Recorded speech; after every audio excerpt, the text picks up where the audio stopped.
What's going on, everybody? Welcome back to TTP Ravens Media, bringing you Baltimore Ravens content every single day. If you want to see that daily Ravens content, make sure to hit the subscribe button down below and turn the notification bell if you want to get notified every single time I upload a brand new video.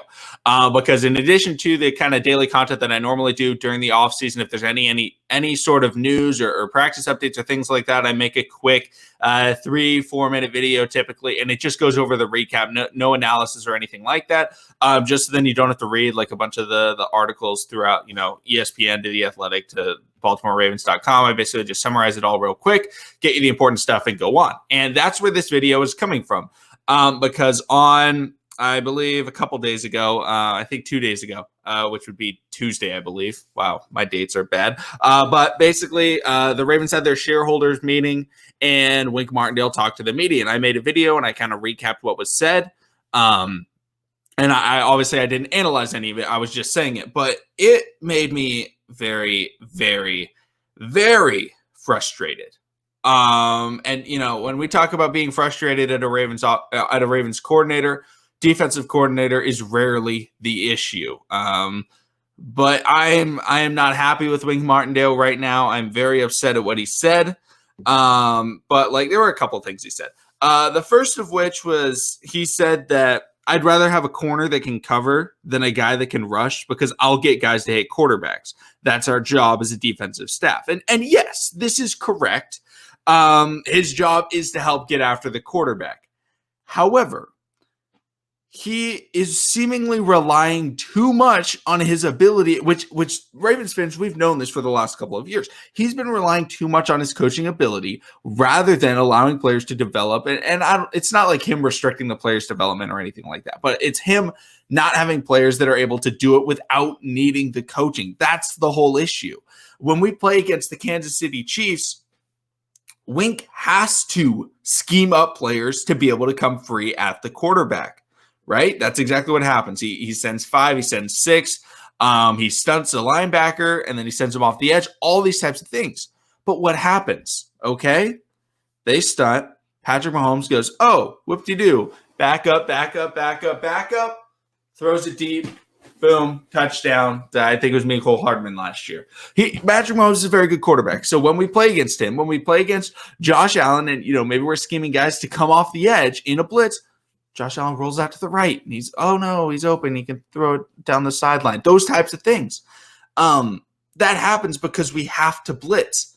We haven't had anybody since Terrell Suggs that has been able to get pressure without needing the defensive coordinator to stunt him or do anything like that. He's able to just go out and do his job and get sacks. And I'm not saying that having guys that can cover isn't better than, having a guy that can sack. That's a matter of defensive philosophy, whether or not you believe in building out of the front seven or the secondary. Wink clearly is a believer, from what he's saying, in building out of the secondary. I personally am a front seven minded person. I believe building out of the front seven is the better way to win. However, I'm not a defensive coordinator in the NFL, so I can't, I'm not going to go out there and be like, oh, your philosophy is wrong. No, there's different approaches to the game. Different people have their different styles of approaches. Different teams do different things. But, in that, it makes me really worried because the whole thing that we have been calling for doesn't appear like it's even on the mindset of Wink. We've been calling for, we need a guy. That was our whole offseason. That and wide receiver. We got the wide receiver problem situated. Good job, Eric DeCosta. But Greg Roman was like, yeah, we gotta change our thing. Whether or not Greg Roman actually changes it is besides the point, but he says that he's going to change it. Wink does not look like he's going to be changing anything. And for most teams, it absolutely works. It absolutely works. Wink's baseline is like a top 10 defense because against almost every team, they do not have the players that can get separation, get open against the Ravens secondary. Wink Martindale has a nearly perfect defense for what exactly he's trying to do. Marlon Humphrey got clamps. Marcus Peters got clamps. Tavon Young or, Anthony Aver, who, I guess Marlon could play in the slot. Whoever you want in the slot, boom, they can clamp. All those types of guys, and then you can blitz a lot, and it can work. However, when we go against teams that have Tyreek Hills or Stephon Diggs or Andy Reid's, designing the play schemes, or even a Jarvis Landry or an Odell Beckham Jr., like those types of teams, if we can't get to the quarterback quickly, those players will get open. And when they have a good offensive line, like Cleveland's got a great offensive line. I believe they had the best offensive line in the NFL last year. Indianapolis, very good offensive line. The Chiefs, now they've got an improved offensive line, yet to be determined how good they actually are. But they also have Andy Reid. They got Tyreek Hill. So having teams and, playing against teams and having players where you have to scheme up for their success is not ideal. You want to have a guy, because it makes me worry, because Wink Martindale talked about Jalen Ferguson. He was like, yeah, I expect him to have a really good year.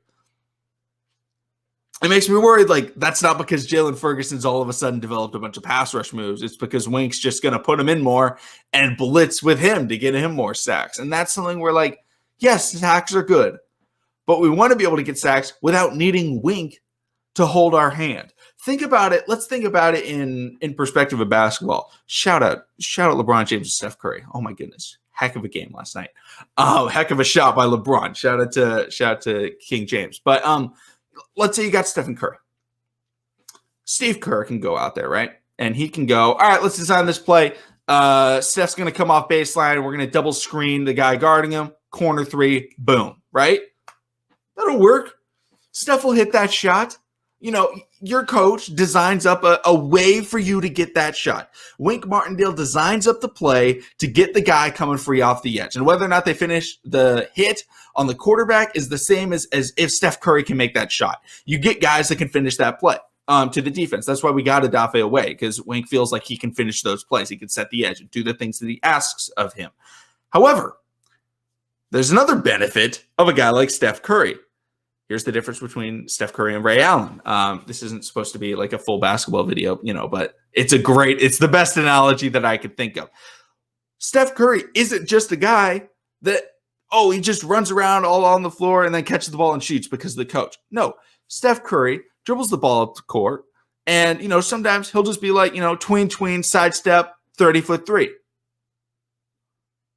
Yeah, without the coach. He's able to do it without the coach. Now, the coach can help him and get him better situations so it's easier for him, and that's what the defensive coordinator would do. But come on, where's our DeMarcus Ware spin move? Obviously, we don't need that level of flair, but somebody that can create their own shot, get their own sack is what we need, because it just adds such another element so that when Wink Martindale isn't drawing up a play, because in the NBA, you don't have a play every time. Sometimes you go quick. Sometimes you're in the fast break. Sometimes, all these situations occur. And same thing in the NFL. Sometimes you got to be like, man, we got to drop 7. Maybe we're going to rush 4 to this play.